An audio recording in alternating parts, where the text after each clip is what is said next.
ഏത് കാര്യങ്ങളും നമുക്ക് ഇനി എന്ത് വലിയ വിഷമങ്ങൾ വന്നാലും എന്ത് കഷ്ടപ്പാടുകൾ വന്നാലും നമ്മുടെ പ്രിയപ്പെട്ട ഭാര്യമാരോട് ഒരു വാക്ക് നമ്മൾ പറയുമ്പോ എന്തെന്നില്ലാത്തൊരു സന്തോഷമാണ്. കാരണം കുറച്ച് വിഷമം ഇറങ്ങിപ്പോയതുപോലെയാണ് മനുഷ്യനിക്ക്. അള്ളാഹുവിന്റെ ഹബീബായ നബിയുനാ മുഹമ്മദുർ റസൂലുള്ളാഹി സ്വല്ലല്ലാഹു അലൈഹി വസല്ലമ തങ്ങൾ ഏതൊരു പ്രയാസം വന്നിരുന്നാലും തന്റെ പ്രിയപ്പെട്ട ഭാര്യമാരോട് ചെന്നുകൊണ്ട് കാര്യങ്ങൾ പറയുമ്പോ ആ ഭാര്യമാർ അല്ലാഹു റബ്ബുൽ ഇസ്സത്തായ തമ്പുരാന്റെ ദർബാറിലേക്ക് രണ്ട് കരങ്ങളും ഉയർത്തിപ്പിടിച്ചുകൊണ്ട് വെട്ടിക്കരഞ്ഞുകൊണ്ട് ദുആ ചെയ്യുമെങ്കിൽ എന്റെ പ്രിയമുള്ളവരെ, നമുക്കും അതൊരു മാതൃകയാണ്. നമ്മുടെ ഭാര്യമാരോട് നമ്മൾ ചെന്നുകൊണ്ട് പറയുമ്പോ ഭാര്യമാരുടെ മനസ്സലിവുണ്ട്. അവർ എന്താണ്, പെണ്ണുങ്ങളുടെ മനസ്സ് വളരെയേറെ ലോലമാണ്, പെട്ടെന്ന് അലിയും, അവർ കരഞ്ഞു പോകും. പക്ഷെ നമ്മുടെ നല്ല കരയും കുറ്റുവരെ നമ്മളണങ്ങൂല അല്ലേ? എന്നാലും അവർ കരയും.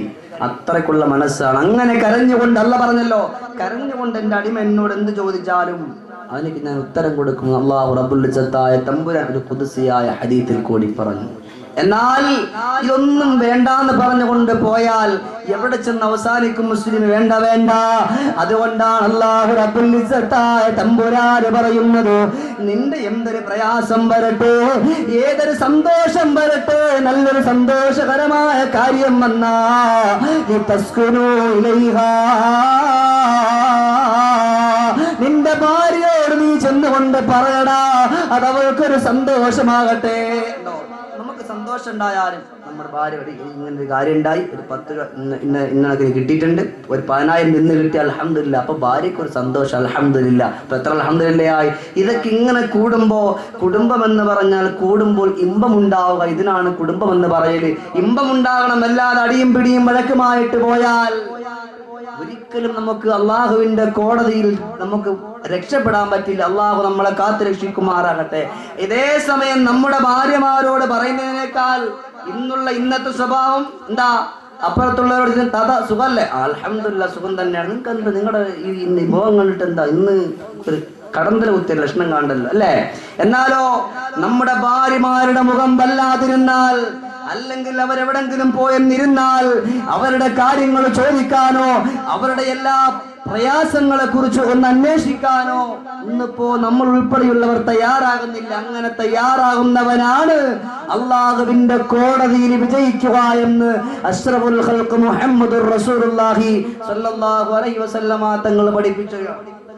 അതുകൊണ്ട് എപ്പോഴും അവരുടെ കാര്യത്തിലേക്ക് നല്ലൊരു ശ്രദ്ധ നമ്മൾ കൊടുക്കണം. നമ്മുടെ ഭാര്യമാരെ നമ്മൾ ബഹുമാനിക്കണം, അവരെ നമ്മൾ ആദരിക്കണം. കൊള്ളാം, നമ്മുടെ പള്ളിയിലെ ഉസ്താദ് നമ്മൾ ബഹുമാനിക്കുന്നില്ല, പിന്നെ നമ്മുടെ ഭാര്യമാരെ നമ്മൾ ബഹുമാനിക്കും അല്ലേ?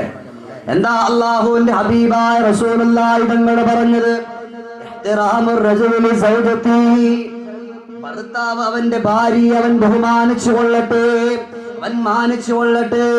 കാരണം എന്തെന്നറിയോ? വഹിയ ശരീകത്തു ബൈതിഹി, അവൾ നിന്റെ വീട്ടിന്റെ കൂട്ടുകാരിയാൻ അല്ലെ? നമ്മൾ എല്ലാ കാര്യങ്ങളും ഇങ്ങനെ സംസാരിക്കുമ്പോ പരസ്പരം ഒന്ന് ചർച്ച ചെയ്യുമ്പോൾ അതൊരു സന്തോഷമാണ്. അതാണ് വഹിയ ശരീകത്തു ബൈതിഹി, അവൾ നിന്റെ വീട്ടിന്റെ കൂട്ടുകാരിയാ. തീർന്നിട്ടില്ല, വഉമ്മു ഔലാദിഹി, നിന്റെ മക്കളുടെ ഉമ്മയാണ് പ്രിയമുള്ളവര്. അല്ലാഹുവിന്റെ ഹബീബായ റസൂലുള്ളാഹി തങ്ങളാണ് പഠിപ്പിക്കുന്നത്. ഇവിടെ നിൽക്കുന്ന എന്റെ പ്രിയപ്പെട്ട ഉമ്മമാർക്ക് അറിയാമല്ലോ, ഞാനും നിങ്ങളുമാകുന്ന മക്കള് പ്രിയപ്പെട്ട ഉമ്മാന്റെ ഗർഭാശയത്തിന്റെ രക്തത്തിൽ കിടക്കുമ്പോ പ്രയാസത്തിന്റെ പേര് പ്രയാസമാ, ദുഃഖത്തിന്റെ പേര് ദുഃഖമാ. ഉമ്മാന്റെ ഗർഭാശയത്തിന്റെ രക്തത്തിന് മക്കൾ ഇങ്ങനെ വളർന്നു വരുമ്പോ ഉമ്മ കഴിക്കുന്ന ആഹാരത്തിന് യാതൊരു രുചിയുമില്ല. അവര് കഴിക്കുന്ന എല്ലാം വളരെ പെട്ടെന്ന് വെളിയിലേക്ക് പോവുകയാണ്, തീർന്നിട്ടില്ല. അങ്ങനെ അതാ 9 മാസക്കാലം 10 മാസക്കാലം ഗർഭം ചുമന്നുകൊണ്ട് പ്രിയപ്പെട്ട ഉമ്മ പ്രയാസവും വേദനയും കഷ്ടപ്പാടുമെല്ലാം അനുഭവിച്ചുകൊണ്ട് അതാ മക്കളെ കൊണ്ട് നടക്കുന്നുവല്ലോ. ഏത് പാതിരാ സമയത്ത് പിന്നാരെ മക്കളും ഉണർന്നിരുന്നാലും ആ മക്കളോട് തന്നെ വാരിപ്പിടിക്കാനും കെട്ടിപ്പിടിക്കാനും ഒഴുക്കുന്ന ചുണ്ടിന് ചുംബനങ്ങൾ നൽകാനും പ്രിയപ്പെട്ട ഉമ്മമാർ ഒഴുക്കമാണല്ലോ. എന്നാ അതെല്ലാം സഹിക്കുന്നത്, വേദനയും ബുദ്ധിമുട്ടുമെല്ലാം സഹിക്കുന്നത്, ഒരുപാട് ഉറക്കം മൊഴിയുന്നതാരെന്നറിയോ? ആ നിന്റെ പ്രിയപ്പെട്ട ഭാര്യ ഔലാദിഹി,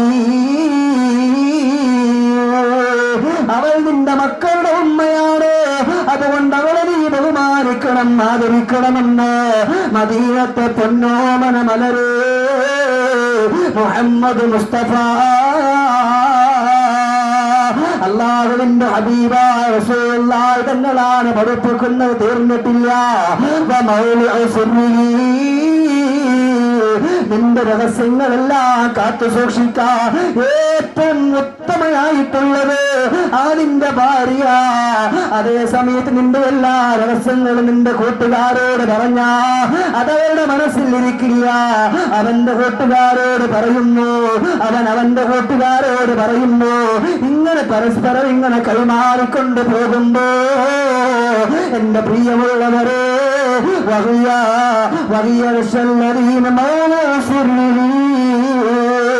അവൾ നിന്റെ എല്ലാ രഹസ്യങ്ങളും കാത്തു സൂക്ഷിക്കാൻ കഴിവുള്ളവളാണ്. അതുകൊണ്ട് അവളെ നീ ബഹുമാനിക്കട്ടെ, അവളെ നീ ആദരിക്കട്ടെ.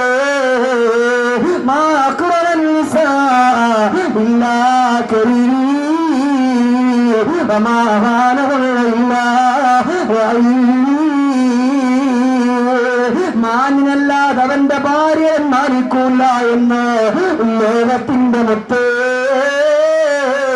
മദീനത്തെ വെള്ളരിപ്രാവേ മുഹമ്മദ് മുസ്തഫ അല്ലാഹുവിന്റെ ഹബീബായ റസൂലുള്ളാഹി തങ്ങൾ പഠിപ്പിക്കണം. നമ്മുടെ ഭാര്യമാരെ നമ്മൾ ബഹുമാനിക്കണം, അവരെ നമ്മൾ ആദരിക്കണം. അവർക്ക് വേണ്ടി എന്ത് വേണമെന്ന് പറഞ്ഞാൽ നമ്മൾ വാങ്ങിക്കൊണ്ട് കൊടുക്കണമെന്ന് ആര് പഠിപ്പിക്കുന്നു? ലോകത്തിന്റെ നേതാവ് സയ്യിദുനാ മുഹമ്മദുർ റസൂലുള്ളാഹി സ്വല്ലല്ലാഹു അലൈഹി വസല്ലം. അല്ലാതെ ഭാര്യയ്ക്ക് എന്തെങ്കിലും ഒന്ന് അസുഖം വന്നാൽ ഭർത്താവിനോട് വന്നുകൊണ്ട് പറയും ഇക്കാ എനിക്ക് സുഖമില്ല എന്ന് പറയുമ്പോ എന്റെ ഇപ്പൊ ഒരു പൈസ ഇല്ല അതുകൊണ്ട് നീ ഇപ്പൊ എനിക്കൊന്നും മിണ്ടണ്ട എന്ന് പറഞ്ഞ് ഒഴിയലല്ല. ഒരു പക്ഷേ നമ്മുടെ കയ്യിൽ ആ സമയത്ത് കീശയിൽ കാശില്ല എങ്കിൽ നമ്മൾ നല്ല രീതിയിൽ അവരെ പറഞ്ഞ് മനസ്സിലാക്കണം. ഇപ്പോൾ എൻ്റെ ഒന്നുമില്ല, കുറച്ച് കഴിയട്ടെ, ഇൻഷാ അല്ലാഹ് ഞാൻ ഒന്ന് പോയിട്ട് വരട്ടെ. നല്ല വാക്ക് പറയുമ്പോൾ അൽഹംദുലില്ലാഹ് അത് അവരുടെ മനസ്സിനൊരു സമാധാനമാണ്, സന്തോഷമാണ്. അതേസമയത്ത് എൻ്റെ ഒന്നുമില്ല നീ നിന്റെ കാര്യം നോക്കെന്ന് പറഞ്ഞാൽ അത് അവരുടെ മനസ്സിന് വല്ലാത്തൊരു വേദനയാണ്, അതൊരു വല്ലാത്തൊരു ദുഃഖമാണ്.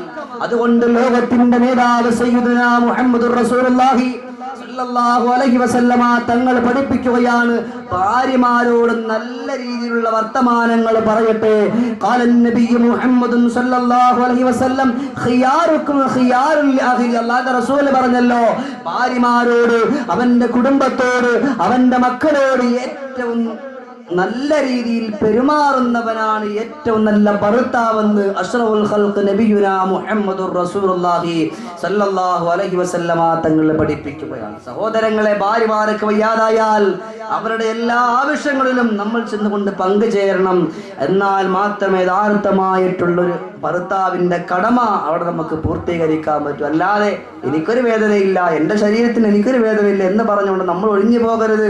അത് എൻ്റെ വേദനയാണെന്ന് കരുതിയാൽ ഒരിക്കലും ചെറുപ്പക്കാരാ, പ്രിയപ്പെട്ട ഉപ്പമാര്, അത് എന്റെ വേദനയാണെന്ന് കരുതിക്കൊണ്ടാണ് നമ്മുടെ പ്രിയപ്പെട്ട ഭാര്യമാരുടെ വേദനയിൽ ഞാനും നിങ്ങളും പങ്കുചേരുന്നതെങ്കിൽ അതിൽ നമുക്ക് സുന്ദരമാക്കപ്പെട്ട വിജയത്തിലേക്ക് എത്താൻ പറ്റുമെന്ന് ലോകത്തിന്റെ നേതാവ് പരിശുദ്ധ നബിയെ മുഹമ്മദ് മുസ്തഫ സല്ലല്ലാഹു അലൈഹി വസല്ലമ തങ്ങൾ പഠിപ്പിക്കുകയാണ്. നമ്മുടെ വേദന അവരുടെ വേദന, അവരുടെ വേദനയാണ് നമ്മുടെയും വേദന. ഇങ്ങനെ ഒരു നല്ലൊരു പൊരുത്തം മനുഷ്യരുണ്ടെങ്കിൽ മാത്രമേ രക്ഷയുള്ളൂ.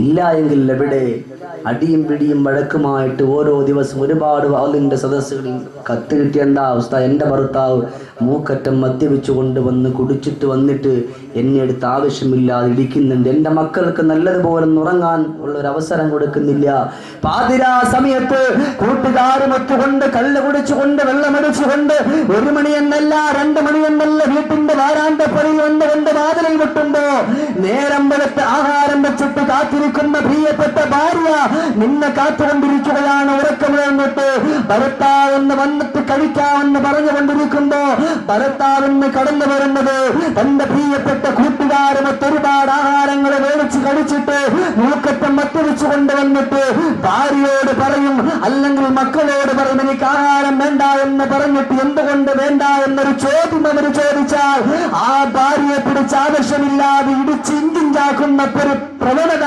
ഇന്നത്തെ ദുനിയാവിന്റെ ഈ കോലായിൽ നമ്മൾ കണ്ടുകൊണ്ടിരിക്കുകയാണ്.